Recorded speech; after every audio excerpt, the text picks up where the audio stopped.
tous, bienvenue dans cette nouvelle émission Déployez vos ailes. Aujourd'hui, j'ai l'honneur et la joie d'accueillir Aurélie Boulet, réflexologue, énergéticienne, médium et aussi auteure. Bonjour Aurélie. Bonjour Karine, bonjour tout le monde. Je suis ravie de t'accueillir et de te connaître. Tu vas nous raconter ton parcours terrestre et puis ton parcours spirituel, comment t'en es arrivée là aujourd'hui. Donc Aurélie, on a hâte d'écouter et de partager. Alors, comment j'en suis arrivée là aujourd'hui ? Tout d'abord, je suis bretonne, d'origine bretonne, donc je vis dans le sud-ouest, mais je suis quimpéroise et j'ai vu que tu avais reçu pas mal de quimpérois dans ton émission. C'est vrai, exact. On les salue, on salue tout le monde. Donc, donc je vis dans le sud-ouest, à côté d'Agen. Une petite commune. Mon cabinet est à Lérac et après, moi, j'habite à Bonne-Rencontre. T'as quel âge aujourd'hui, Aurélie ? Tu as quel âge ?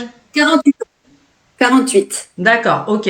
Donc au début, je suppose que t'as pas commencé tout de suite dans ce milieu-là. Hein. T'as fait, t'as peut-être fait des études, des petits boulots, des choses comme ça. Exactement. En fait, j'ai été pendant 15 ans dans l'éducation nationale en tant qu'assistante d'éducation. Aide documentaliste, surveillante. Donc, j'étais vraiment dans l'accompagnement des collégiens. Ouais. D'accord. Ok. Ah ouais. Donc, t'étais vraiment dans le milieu où t'étais avec les jeunes, etc. T'étais dans l'écoute, je suppose, beaucoup dans... Exactement. D'accord. Ouais. Ah ouais. Oui. Puis l'aide aux devoirs, tout ça. Tout ce qui est... Ouais, dans l'humain, en fin de compte, hein, dans l'aide, voilà. Exactement. Tout à fait. Ok. Donc ça, t'as fait ça pendant 15 ans ? Oui. Et suite justement à des fins de contrat, donc 2015, à la base, je décide de passer le concours de professeur des écoles et j'échoue, mais à mon plus grand bonheur parce que je serais pas arrivée là. C'était pas ta voie, tout simplement. C'était pas ma voie, tout à fait. Et donc en 2015, je me lance dans la réflexologie. Ouais. Voilà, et puis là, après, comme je dis, quand on tombe dans cette marmite-là, on a envie de se spécialiser. Donc, je fais des petites spécialisations, mais toujours dans l'objectif d'aider, d'accompagner. Donc, j'accompagne, que ce soit des petits jusqu'à la personne âgée, et puis sur différents plans. Et ton cabinet est chez toi, du coup ton cabinet était chez toi ou tu te déplaces ? Il est chez ma maman, voilà. D'accord. Et tu te déplaces aussi un petit peu ou pas ?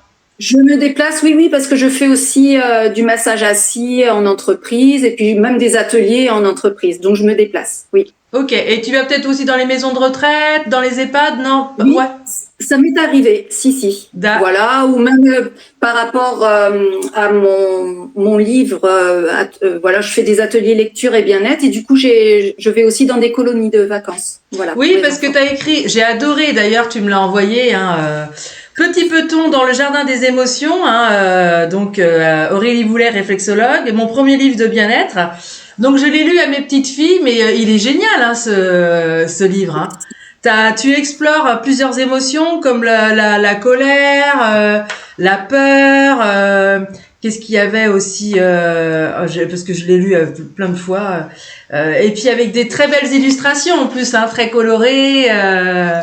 Oui, je voulais quelque chose de doux et en même temps de... Ah oui, c'est avec le bourdon là qui était pas satisfait parce qu'il avait qu'une seule rayure, il voulait être comme l'abeille. Et puis finalement, t'as toujours Petit Peton qui donne des encouragements, qui est dans l'aide, c'est ce qu'on voit. Et puis à la fin, tu as aussi d'abord pour les petits qui veulent colorier, ils peuvent faire un coloriage.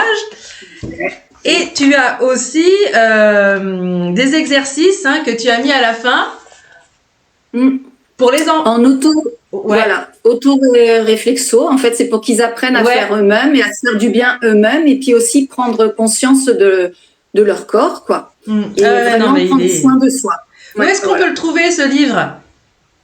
Alors, avec moi, parce que avec la maison d'édition, ça s'est arrêté. Donc du coup, maintenant, c'est faire commande auprès de moi. Et puis bientôt, je vais faire des salons du livre. Donc s'il y a des gens d'emploi, ils pourront venir me voir. Voilà. Alors, donc du coup, comment tu es passée de la réflexologie énergéticienne à justement à ce métier de médium ?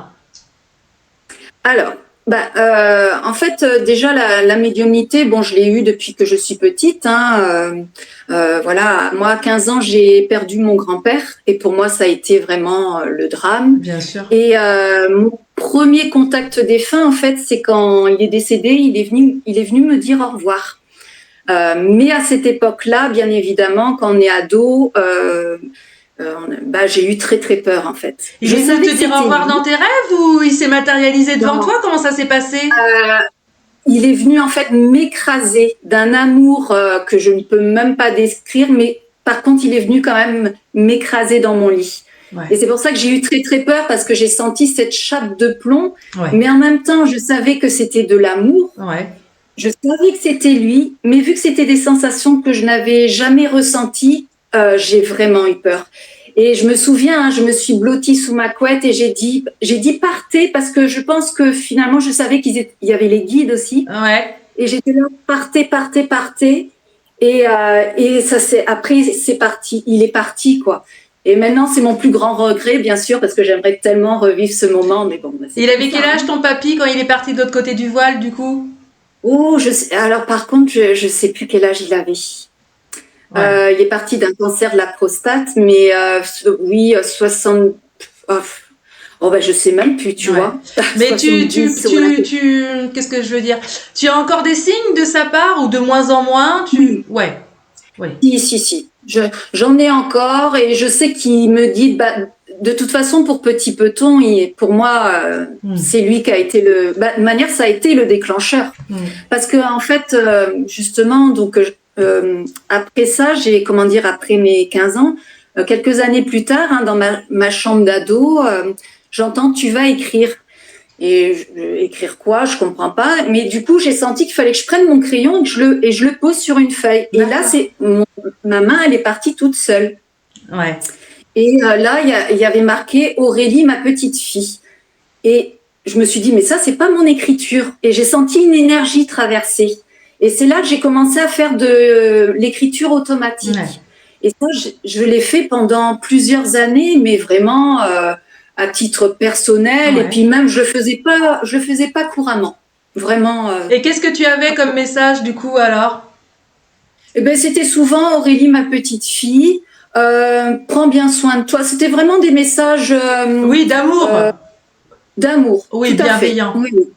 Bienveillant. D'accord. Oui. Donc tu grandis, tu fais tes études, tu te lances dans l'éducation nationale. Enfin, tu travailles pour l'éducation nationale.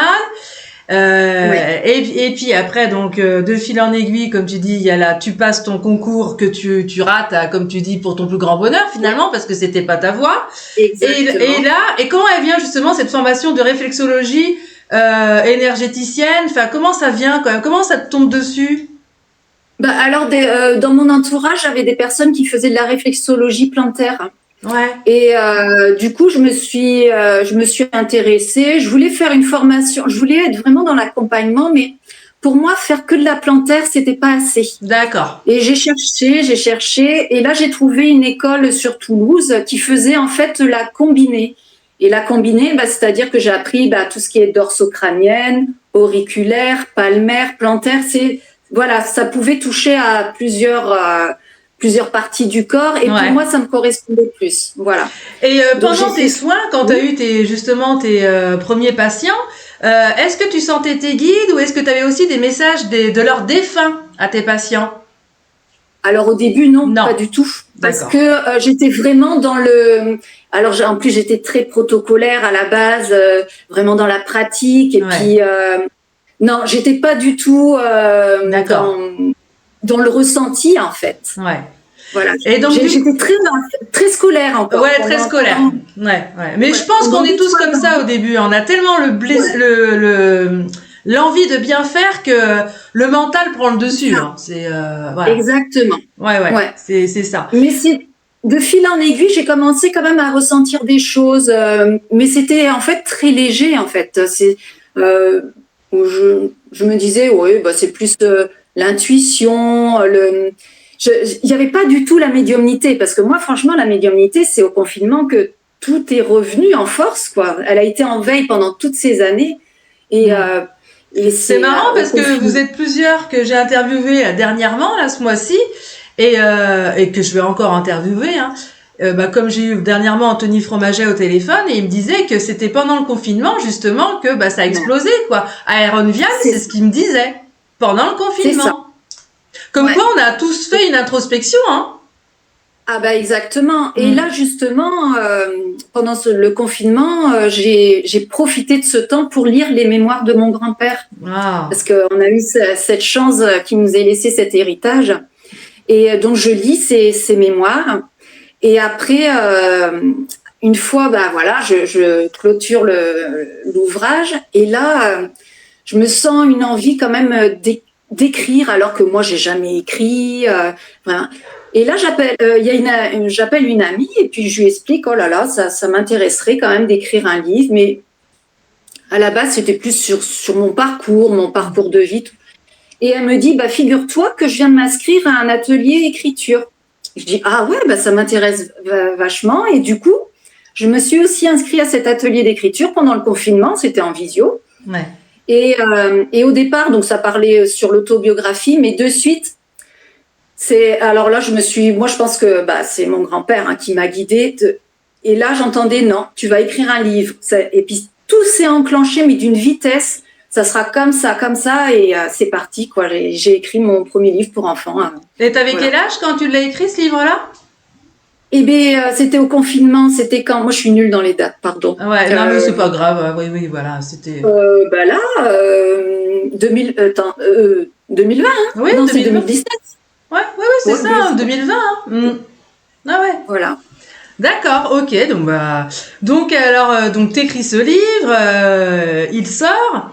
Et cette médiumnité, donc elle commence à être naissante, du coup, ça. Et là, du coup, vu que j'étais tellement guidée et je sentais vraiment aussi mon grand-père derrière moi, je me suis dit, vu que j'avais mis pendant plusieurs années, j'avais laissé de côté cette écriture automatique, je me suis dit, je vais m'y remettre.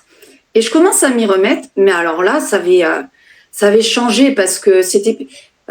l'automatique, c'est vraiment les lettres tout attachées, même si on s'arrête pas, ça pourrait faire des lignes et des lignes, hein.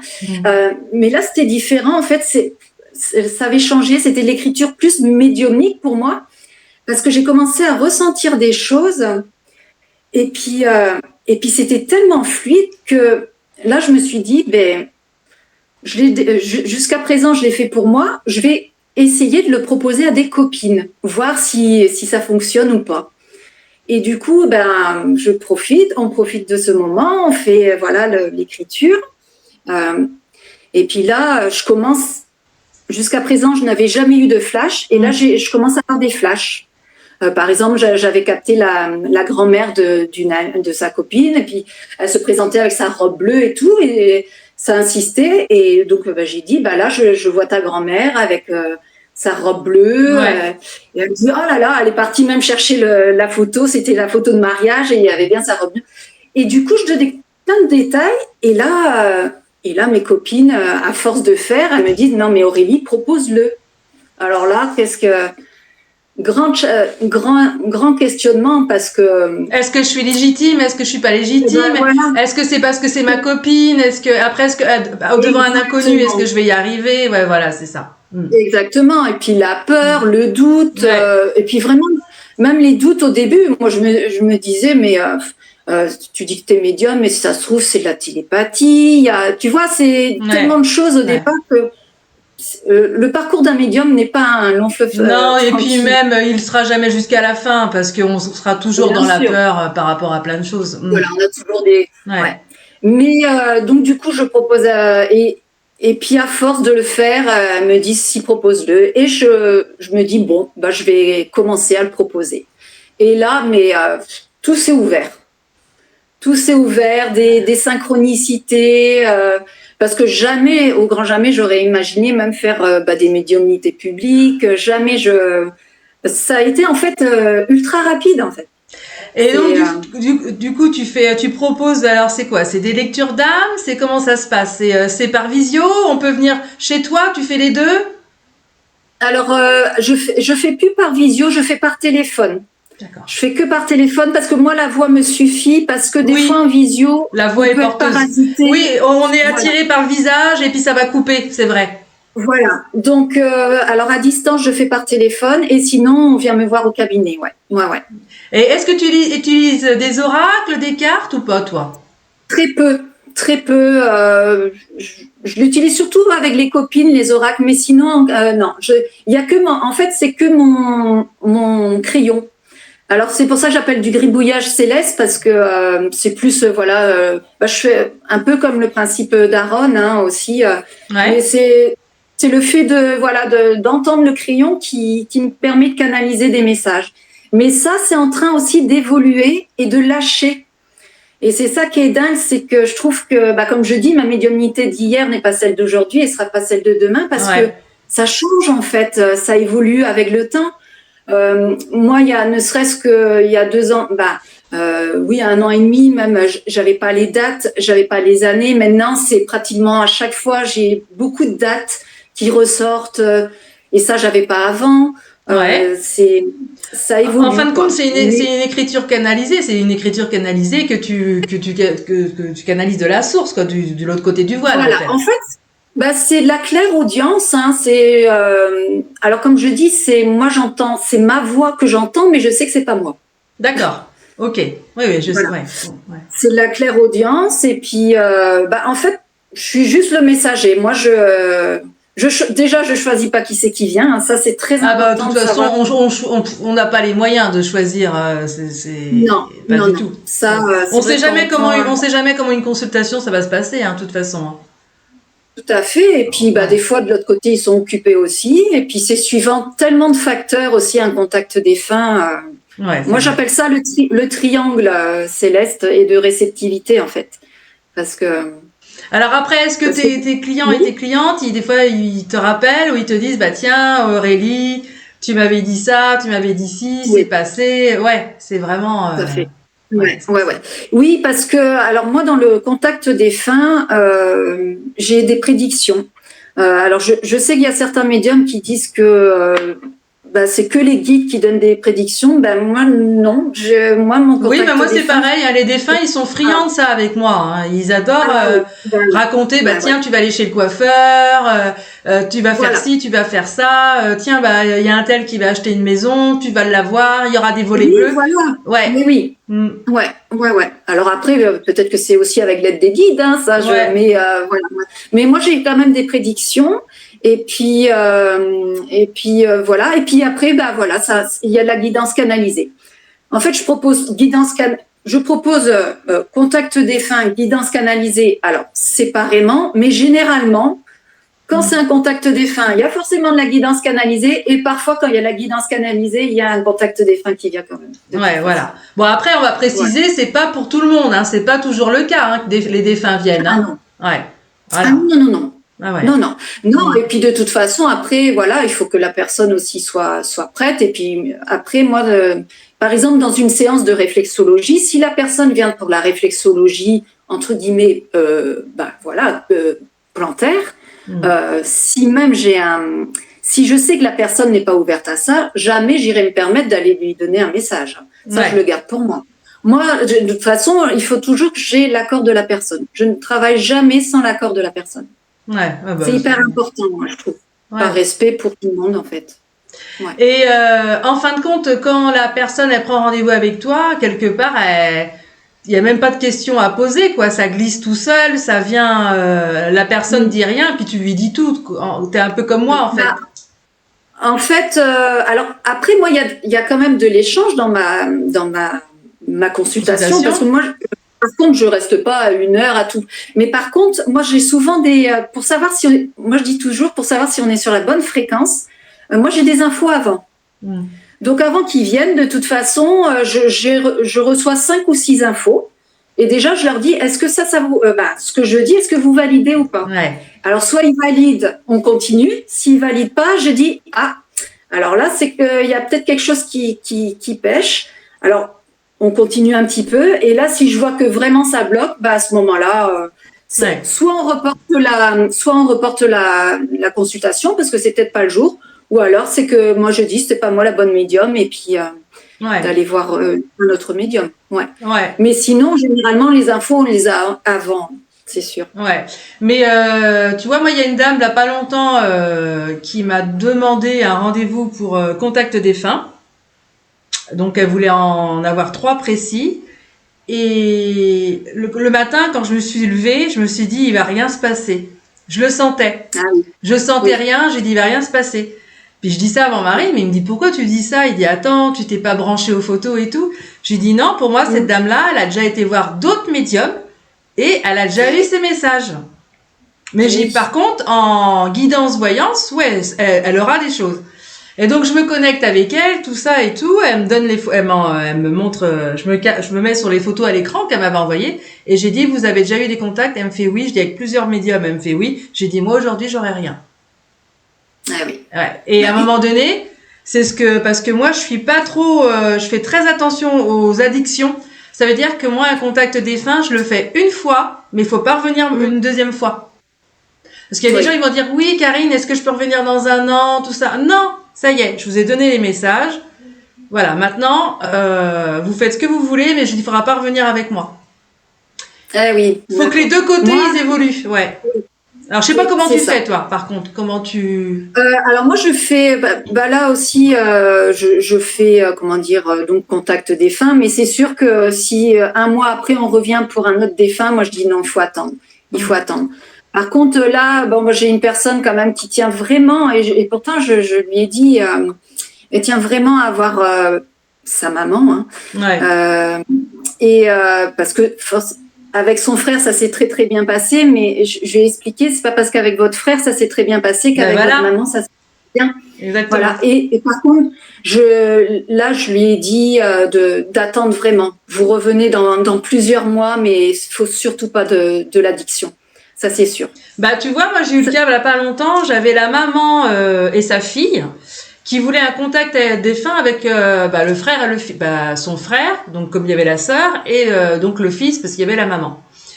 Et du coup, c'était par téléphone, hein, à la voix. Hein. Et elle m'avait envoyé la photo du fils. Et elles étaient toutes les deux derrière le téléphone. Il y avait quelque chose qui gênait. Je sentais que ça bloquait, tout ça. Et je lui dis, excusez-moi, mais j'ai dit, votre maman, elle fait une déprime. Pourtant, ça faisait 2 ans qu'il était parti. Et elle me dit, oui, maman, ça va pas du tout. Elle est sous anxiolytique, elle est dans le chagrin, ça va pas du tout. Et j'ai dit, je suis désolée, mais tant qu'elle sera là dans la pièce, il ne voudra pas passer, ça ne passera pas. Alors, c'est dur, hein, de dire ça, parce que c'était quand même la maman. Exactement. Et la maman, elle me dit, il n'y a pas de souci, je comprends. Ce que vous dites, Karine, c'est vrai, je suis vraiment pas bien, je suis au bout. J'ai dit, allez dans la pièce à côté. J'ai dit, je vais me concentrer avec votre fille, donc la sœur du défunt, et on va voir. Et là, petit à petit, il s'est détendu, le défunt, et là, ça a été extraordinairement beau. Ça veut dire que les énergies de la maman, ça le pesait, hein, ça le gênait, et il passait pas. Et quand elle est partie, il y passait avec sa sœur, et là, ça a été génial. Et je pense que ça a dû t'arriver plein de fois, hein. Et oui, et justement, c'était dans les premiers mois de ma médiumnité, je reçois une maman et sa fille. Donc, en fait, il faut savoir que mon cabinet, c'est un chalet en bois, donc il y a la cloison aussi qui est très très fine, hein, voilà. Et donc, du coup, je commence à prendre. Je demande qui c'est qui passe avant. Bon, c'est la fille d'abord qui passe, donc elle est juste à côté. Et puis on commence. Et puis là, rien partait. Je dis, là, je suis désolée. J'ai rien. J'ai rien pour vous. Moi, je vais pas broder, je peux pas inventer, j'ai rien. Du coup, changes-tu, je reçois la maman. La maman, pareil. Alors là, je dis, je pense qu'il y a blocage, mais c'est parce que vous êtes là, même si vous êtes quand même, il y a la cloison, on peut entendre. Et j'ai dit, à ce moment-là, moi, je vous propose, vous revenez, ou alors à ce moment-là, voilà, vous repartez, et puis voilà, il n'y a pas de...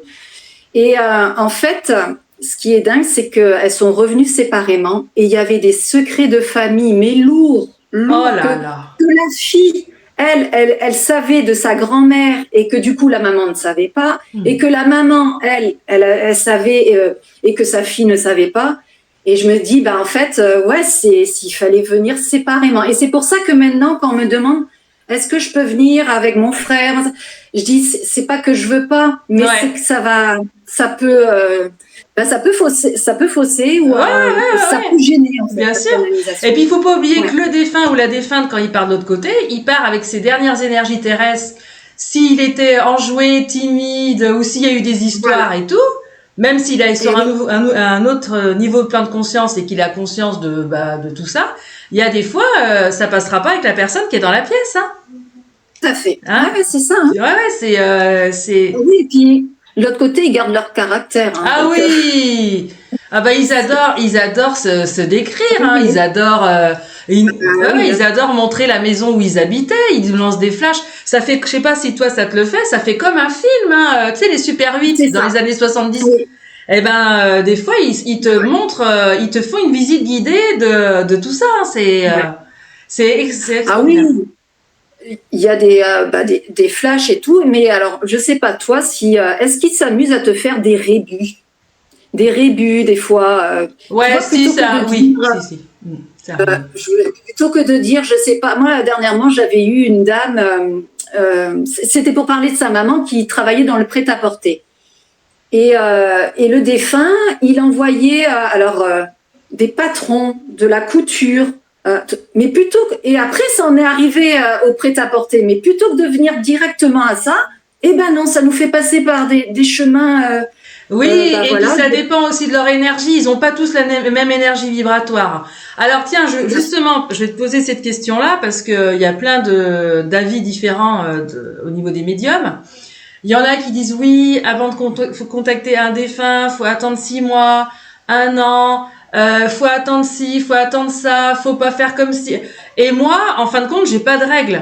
Dernièrement, j'ai une jeune fille qui a perdu son petit ami d'un accident de moto. C'était très récent, hein, c'était au mois de décembre. Hein. Et elle est venue à la maison.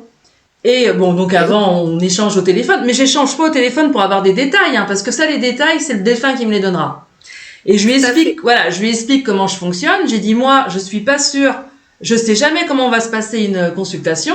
Je sais pas s'il sera prêt à venir, parce que vu que c'est un accident de moto et que c'est assez brutal, c'est-à-dire que l'âme, elle se retrouve de l'autre côté, faut qu'elle prenne conscience, hein, déjà, voilà. Et elle me dit, je veux essayer quand même. Elle vient, ça a été, mais pendant 1 heure, mais une pie, ça a été un bavard, il ne l'a pas arrêté. Il s'est décrit, il a raconté sa vie, ses parents, il lui a dit des choses pour son futur, qu'elle vendrait la maison, qu'elle re-rencontrait quelqu'un. Ça a été extraordinaire. Et il est parti depuis à peine 1 mois. Mais oui, ouais. Mais moi c'est pareil. Hein. Moi, il n'y a pas de règle en fait. La règle, c'est que ça dépend du défunt. Oui, tout à fait. Parce qu'en médiumnité publique, il y en a. Moi, j'ai assisté même à des médiumnités publiques. Ça faisait 12 jours qu'il était enterré. Hein. Donc pour moi, il n'y a pas de règle. Hein. Après, bien sûr que si quelqu'un m'appelle et dit je viens juste de perdre mon mari, je dis attendez un petit peu parce qu'il faut quand même aussi être prêt à recevoir des messages. Ah bah oui. Voilà. Mais après, il y en a, ils auront peut-être besoin d'1 an pour avoir un message, mais il y en a, ils sont quand même prêts. Moi, j'ai eu du monde au bout d'1 mois. J'ai eu la maman et ça se passait très très bien. Hein. Pour moi, il y a mais même avant 1 mois. Hein. Mais pour moi, avant de prendre un rendez-vous, enfin, moi, je fonctionne comme ça. Hein. Je veux que la personne elle m'appelle parce que je veux entendre sa voix. Parce que si elle est sous anxiolytique ou si elle pleure et qu'elle est pas bien, je sais automatiquement que ça passera pas. Tout à fait. Oui. Enfin, je sais pas toi comment ça marche, mais moi, ça passera pas. Alors, moi, des fois, après, on échange beaucoup par mail ou des choses comme ça, mais je leur explique toujours de déjà aller lire sur mon site parce que j'explique le déroulement, j'explique que ce sera peut-être pas la personne et c'est hyper important. Et après, alors bien sûr, je pose pas des questions, hein, mais juste je demande pour qui ils veulent venir. Et même souvent dans la façon d'écrire, on voit si la personne c'est vrai, ça. Elle est prête à recevoir le message ou pas, quoi. Ouais. Et puis le problème des fois aussi, je leur ai dit, mais est-ce que vous y croyez? Est-ce que vous avez la foi? Est-ce que vous avez lu des livres spirituels? Et moi j'ai eu un couple de parents qui étaient dans les dom-toms et malheureusement ils avaient perdu leur fils d'un accident grave de scooter. ils en avaient rien à faire de ce que je disais. C'est que j'étais pour eux le téléphone de l'au-delà. Fallait que je leur passe leur fils. Et ce n'est jamais passé. Le fils, il n'est jamais venu. Tout ce que j'ai eu, c'est des flashs de bibliothèque spirituelle et on leur disait d'ouvrir des livres, de s'instruire. Et ils voulaient rien savoir. Ils ont dit de toute façon, ils changeraient de médium et qu'ils trouveraient le bon médium. Et je leur ai dit non. J'ai dit, tous mes collègues vont être comme moi et ça ne passera pas. Oui, parce qu'ils sont. Après, il y a des personnes, elles sont tellement dans l'attente. Après, c'est normal, hein, bien sûr. Mais il y a des fois, les personnes, elles sont tellement dans l'attente et elles veulent le message ou le détail. Mais ça sera pas forcément ce détail-là. Ça sera d'autres détails. Et souvent, le fait de vouloir...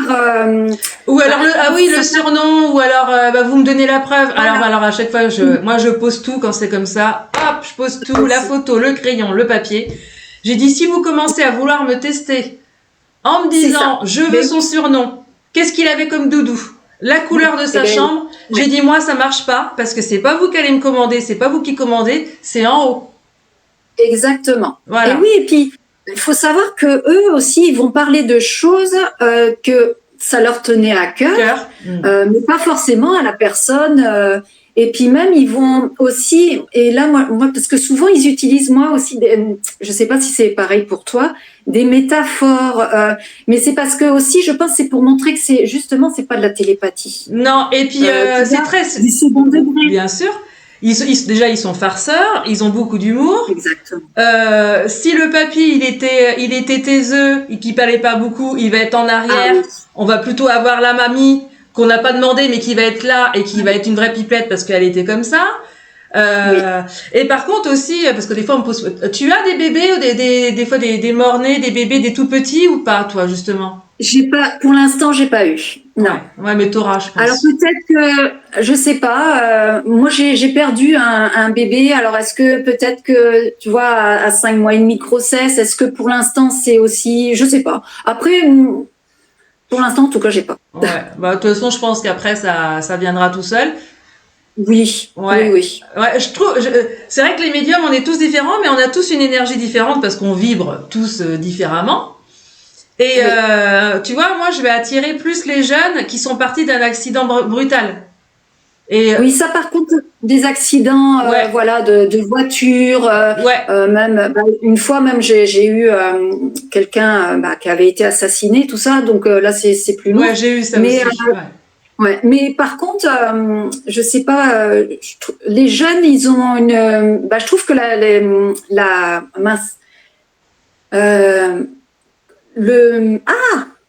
j'ai perdu mes mots. La façon de canaliser est beaucoup plus, souvent plus fluide, par exemple, que, après ça dépend, hein, que par exemple d'une personne âgée. Alors c'est peut-être par rapport aussi à l'énergie du défunt, bien sûr. Mais il y a quand même je trouve... ça va beaucoup plus vite, parce que comme ils étaient jeunes, c'est comme s'ils avaient tellement envie de dire, voilà, j'ai eu une vie courte, donc c'est comme ça, tac, tac, tac, tac, et puis ils vont donner plein de détails, ils vont donner plein de conseils en disant, la vie est courte, te tracasse pas, tu te tracasses mais voilà. Exactement. Ouais, c'est ça. Voilà. Et est-ce que tu as des fins de contrat, des ruptures de contrat, enfin, on va dire les personnes suicidées? Non, jusqu'à présent, j'ai pas eu. De toute façon, ou alors, parce que des fois, je me souviens pas de toutes les consultations. Heureusement, parce qu'on deviendrait folle, hein, on a le voile de l'oubli. Ou alors très très peu, peut-être si en petit comité, parce que je fais des médiumnités en petit comité, mais c'est pas en fait les plus, j'en ai pas beaucoup, très très peu en tout cas. Alors quand tu dis que tu fais un petit comité, c'est des cercles que tu organises, c'est des petites... Oui, parce que mon cabinet, il peut recevoir jusqu'à 10 personnes et je propose aussi, plutôt que d'aller faire, par exemple dans des associations où on peut être 80, 100 personnes, je propose des rencontres médiumniques en petit comité. Et il y a des gens pour qui ils n'ont jamais été dans des associations, tout ça, et ils me disent qu'ils aiment bien essayer déjà cette étape en fait, parce que c'est un peu plus intime aussi, plus voilà. Donc par contre, il faut savoir que je prends 10 maximum, et c'est vrai que les gens, il faut qu'ils soient prêts parce qu'ils parlent aussi de choses privées, hein, les défunts. Donc forcément, il faut être prêt qu'ils soient prêts que les autres qui ne connaissent pas entendent les messages privés, quoi. Mais et généralement, les gens, ils aiment bien. Ouais, ils aiment bien cette synergie. C'est ce que me disait Bertrand Retailleau quand je l'ai interviewé. Il me disait qu'il allait privilégier ça maintenant, les petits les cercles, d'aller chez les gens et puis qu'il y ait 8, 9, 10 personnes et faire ça, Oui, et puis c'est pas du tout la même énergie. Et puis en plus, souvent, on retrouve les mêmes histoires et puis ça porte, quoi. Parce que les gens, même à la fin, ils disent, mais c'est pas qu'une simple connexion, c'est presque, c'est comme un soin même. Ils reçoivent comme. Puis après, ils peuvent parler entre eux, ils peuvent partager. Tout à fait. Alors moi, par contre, tu sais, comme je dis, c'est comme si on était autour d'une table et on échange. Et même il y a les défunts qui sont avec nous, mais c'est comme si on était un goûter. Et puis des fois, ça coupe la parole, mais bon, voilà, il y a ces échanges. Ouais, mais c'est bien, là, t'es sur une belle route. Quelles sont tes prochaines, tu m'as dit, ta prochaine conférence, c'est au mois d'avril, je sais plus ce que tu m'as dit. Oui, à Albi, avec l'association Le Voilier des deux rivages. Ouais, à Albi. Le 6 avril. Le 26 avril, c'est ça? Non, le 6. Le 6 avril. 6 avril. Et après, t'en as d'autres ou comment? Après, j'aurai au mois de septembre, ça sera de nouveau ici à l'Erac, à l'association Le Lys Étoilé. Et là, pour l'instant, après, ça sera en 2026 que j'ai des dates aussi de prévues. D'accord. J'irai avec Christine Lamour en 2026. Comme ça, ces âmes-là. Après, tu vas peut-être avoir Pascaline Plantec, l'association Cœur de Cristal à Rennes, qui va peut-être te contacter aussi. Hein. Ça peut être sympa. Et puis, tu pourras amener ton livre. Des salons du livre aussi. Là, j'en ai un le 9 février à Génissac, à côté de Bordeaux. C'est sympa parce que ça permet aussi de rencontrer d'autres auteurs. Oui. Vous pouvez échanger sur les différentes maisons d'édition. Moi, j'en ai fait et c'est quand même, j'ai rencontré des belles personnes. Hein, c'est sympa. Hein, c'est notre travail. Il est fait que de rencontres. Et puis, ce qui est bien dans notre travail, c'est que on rencontre toutes les couches sociales de la société. Tout à fait. Ça peut être de la mère de famille à la nounou jusqu'au médecin, au gendarme, le pompier, le plombier. Enfin, c'est. Ah oui, là, il n'y a pas de. On touche à tout. Voilà, il y a tout public. Et puis après, moi, ce que j'aime aussi, dans mon accompagnement, c'est que aussi je touche aussi sur sur différents plans. Mon accompagnement, il se fait sur différents plans. Si on veut que du physique, on pourra venir que pour du physique ou du bien-être. Mais après, voilà, si on veut plus approfondir, comme la réflexologie spirituelle, où là, on va travailler aussi sur tout ce qui est chakra, tout ce qui est... Et là, souvent, d'ailleurs, dans la réflexologie spirituelle, c'est incroyable, il y a les défunts et les guides qui viennent se joindre aux soins. Et ça, c'est... c'est beau, hein? Ouais. Et il y a des animaux, il y a beaucoup les animaux, parce que je fais de la connexion animale aussi. Ah, c'est bien. Oui, de plus en plus, je suis appelée à faire de la connexion animale. Hein, c'est venu à moi aussi et j'en suis ravie parce que ça se passe bien aussi. Ça c'est super. Les animaux, faut rappeler aux gens qui nous écoutent, hein, qui vont nous écouter, que c'est des âmes aussi, comme nous, c'est des êtres vivants et qui continuent à vivre de l'autre côté et à nous donner des signes aussi. Donc, exactement. Les animaux qu'on a aimés, on les retrouve, on les a chéris et ils nous accueillent aussi. C'est notre famille d'âme, comme on dit. Voilà, c'est ça qui est beau. Tu as des animaux, Aurélie? Oui, j'ai un chien, j'ai une chienne et puis j'ai des poules aussi dans la campagne. Tu vois, moi j'ai 2 chats. J'avais 4 chats, maintenant j'en ai plus que 2. Mais c'est vrai que c'est toujours difficile quand on perd un animal qu'on a chéri.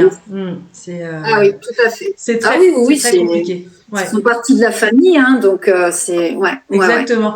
Quel serait ton mot de la fin pour toutes ces personnes qui vont t'écouter, toutes ces personnes, ces familles endeuillées, qu'est-ce que tu pourrais leur conseiller de toute façon, ils sont jamais seuls, ils sont toujours accompagnés et guidés par leur guide et défunts. Ils sont jamais seuls, qui gardent espoir aussi. Et puis, de l'autre côté, eux, alors bien sûr, c'est difficile, mais ils souhaitent tellement de savoir que la vie continue, quoi.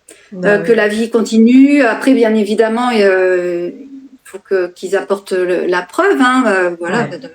Mais que ça continue, que ça s'arrête pas, et d'être aussi à leur écoute. Et puis parce on a tous quand même des capacités à recevoir des messages et à recevoir des signes. Et puis souvent, après, c'est sûr que quand on est tellement dans le chagrin, on les voit pas, mais ils sont là. Puis les signes sont partout, hein, comme on dit, ça peut être un papillon, ça peut être un cœur, ça peut être une plume, ça peut être une odeur, une forme dans un nuage, une chanson que le défunt a. Mais de toute façon, généralement on le sent parce que de suite ça vient là, au cœur, quoi. C'est pas. Ils te parlent des fois, les défunts, de leurs funérailles ou ce qui a été mis dans leur cercueil, des choses comme ça. Ça t'arrive des fois? Alors moi, généralement, ils parlent pas trop de leurs funérailles. Par contre, ce qu'ils disent, c'est ils vont donner des détails de la vie courante de la personne pour montrer qu'ils sont là. Par exemple, je sais pas. Alors, bien sûr, faut pas que ce soit quelque chose de bateau comme je t'ai vu à la station-service mettre de l'essence. Oui, ça c'est normal. Mais par contre, ils vont envoyer. Moi, la dernière fois, j'ai eu quelqu'un qui il arrêtait pas de parler de pelote de laine, pelote de laine, pelote de laine. Alors je dis je sais pas. Il me parle de pelote de laine. Elle me dit oui, même ce matin, avant de venir à la consultation, avec ma maman, on a sorti plein de pelotes de laine parce qu'on compte les donner à une association. Et beau. Tu vois, et ça va être plus des petits détails comme ça de la vie courante. Parce que j'ai remarqué que, les défunts, ils vont dire aussi comment ils sont partis, mais ils ont parfois ils ont quand même ça devient rare, hein, ça maintenant. Hein. Ils ont. Ouais, moi je trouve que. Moi maintenant c'est comme s'ils avaient passé un palier. On n'en parle plus trop, hein, de ça. Hein. Exactement. Il y a une certaine pudeur là-dessus. En fait, ils veulent plus trop parler de ça. Non. Et tu sais qu'ils aiment pas ça quand, par exemple, quand t'as un accident de voiture ou un accident de moto ou quoi que ce soit, déposer des fleurs où a eu lieu l'accident, ils aiment pas. Hein. Non, ils aiment pas. Non. C'est pas ouais. Non. Il faut mieux allumer une bougie blanche devant leur photo avec un beau bouquet de fleurs dans un vase et puis envoyer des pensées d'amour ou une prière. Là, directement, ça va monter. Ouais. Mais c'est vrai que je trouve que maintenant, ils sont beaucoup plus dans le détail de montrer qu'ils sont là derrière eux, quoi. Ouais. Et comme je disais aux familles endeuillées, et c'est normal et je les comprends et j'entends. Et j'avais un couple qui ont perdu leur fils unique au mois de décembre, là, des personnes mais formidables, comme une foi et une force, et ils ont perdu leur fils unique d'un accident. Et donc il est tombé dans le coma. Et le fils, il aimait tellement ses parents, il savait tellement le chagrin qu'ils allaient avoir, qu'il a tenu une semaine dans le coma et il entendait tout ce que ses parents leur disaient. Et il disait qu'il tenait, en fin de compte, il se retenait de partir. Et à un moment donné, il a lâché. Ouais. Oui, parce que aussi souvent, quand on est dans le chagrin, c'est normal, mais nous, quand on est sur Terre, on retient aussi quand il y a quelqu'un. Malgré nous. Ben oui. Malgré nous, bien sûr. Ouais. Après, c'est humain, hein, c'est normal, mais ils ont besoin qu'on les accompagne. Ouais. Voilà. Et il se retenait, et le jour où on a fait le contact par visio, mais c'était formidable les détails qu'il a donnés à ses parents et l'humour qu'il avait. Mais ça, après, ils ont de l'humour. Hein. Ah oui, il disait à son père, t'as une dent qui te fait mal. Et puis il me dit, j'ai une carie. J'ai dit, il me dit qu'il faut aller chez le dentiste. Alors ils se sont mis à rire. Après, il a dit que sa mère avait repris le vélo. Et effectivement, son fils lui avait acheté un vélo d'appartement, elle avait repris le vélo. Enfin, plein de détails comme ça, où il a parlé de son plat préféré. Ils ont dit, tous les samedis soirs, hier soir, on a pensé à lui, on a fait une pizza. Voilà. Et oui, et moi, j'ai remarqué qu'ils sont beaucoup plus dans le détail pour dire que même des conversations qui rapportent. Vraiment, moi, la dernière fois, c'était sur, il y avait une histoire de fives, une histoire de kangourous en Australie. Mais c'est beaucoup plus ça, en fait. Et j'ai l'impression, comme tu dis, que ça a changé. Il y a une évolution aussi dans le. Ouais, il y a une évolution. On n'est plus dans le pathos. Ouais. C'est plus le pathos en disant, il parle plus de j'ai souffert, j'ai pas souffert, j'ai eu peur, j'ai pas eu peur. Non, il parle tout de suite. On a été accueillis, j'ai été accueilli par mon chien. Il y avait mes arrière-grands-parents. Voilà, ils sont là-dedans. Ouais, c'est ce que. Tout à fait. pour vraiment que la personne, le couple ou la sœur ou qui viennent et qui repartent vraiment avec des étoiles dans les yeux en disant ah ça y est, il est pas tout seul, il est bien arrivé et tout ça. C'est ça qui est beau. Et puis aussi il faut parce que aussi comment dire souvent il y en a j'en ai entendu dire oh là là c'est triste ton métier ouais, on me le dit ça aussi. Vraiment, ah mais non parce que c'est tellement porté d'amour et tellement c'est pas du tout ah non au contraire c'est et puis il y a des belles histoires hein, il y a des super belles histoires ouais.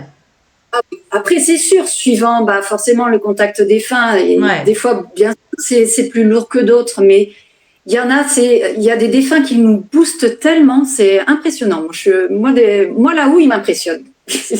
En tout cas, Aurélie, c'est au plaisir de te rencontrer en vrai, en chair et en os. Ça serait bien. Ah oui. Peut-être un jour à Rennes, chez Pascaline, peut-être avec plaisir. Elle organisera ça. Ça sera super de partager. Et puis pourquoi pas faire une médiumnité publique à deux, parce que c'est sympa aussi. Ouais. Ah, moi j'aime bien en duo aussi. Ouais, partager, hein, tu vois. Et puis souvent on peut commencer un message défunt et puis tu peux le finir aussi, tu vois. Des fois, ouais. Tu vois. Donc c'est beau, c'est un beau partage, c'est des belles après-midi pour ceux qui viennent et qui écoutent. Parce que des fois, j'ai participé, mais j'ai aussi écouté des collègues hein, comme Bertrand Rotaillot et tout. Et j'adore parce que moi je pleure quoi aussi. En fait, c'est tellement beau que j'aime bien. Et justement, j'explique tout le temps quand je fais une médiumnité publique. Vous savez, c'est pas parce qu'aujourd'hui que vous n'allez pas avoir de message que ça ne vous parlera pas. Parce que des fois, en plus, il faut faire l'entonnoir, hein, parce qu'il y en a, c'est par exemple, ah bah oui, moi aussi c'est mon papa, mais c'est la même année, c'est la même. Il faut voilà. Mais je dis, prenez pour vous, prenez pour vous aussi. Et même toute l'énergie de la salle, si on est là ce jour-là, c'est qu'il y a une raison. Et je dis, c'est pas parce que vous n'avez pas eu de message que ça, parce que moi, il y a des fois, j'ai été dans des médiumnités publiques, mais j'étais là, j'ai l'impression que c'était à moi qu'on me parlait. Je prenais. Il faut prendre. Ouais, moi c'est pareil. Ça nous transporte tellement, c'est tellement beau que. Ouais. Ah ouais. Moi c'est.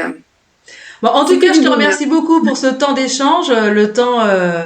Merci pour ton invitation. Très heureuse. Voilà. S'ils veulent te contacter, les gens, je mettrai les liens en dessous de la vidéo. Hein. De toute façon, quand on veut, on trouve. Hein. Oui, tout à fait. Il suffit déjà quand tu tapes Aurélie Boulet, réflexologue énergéticienne, déjà on te trouve direct. Hein. Oui, ça va. Donc, tu vois. C'est que le moteur de recherche il fonctionne. Voilà. En tout cas, je te remercie beaucoup. Je remercie les auditeurs et les auditrices. Je te souhaite plein de succès. Pour leur écoute. Je te souhaite un chemin de lumière et puis on se dit à bientôt pour une nouvelle émission dans Déployez vos ailes et puis prenez soin de vous et prenez soin des autres et prenez soin de vos animaux aussi. Allez, ciao, au revoir Aurélie. Au revoir.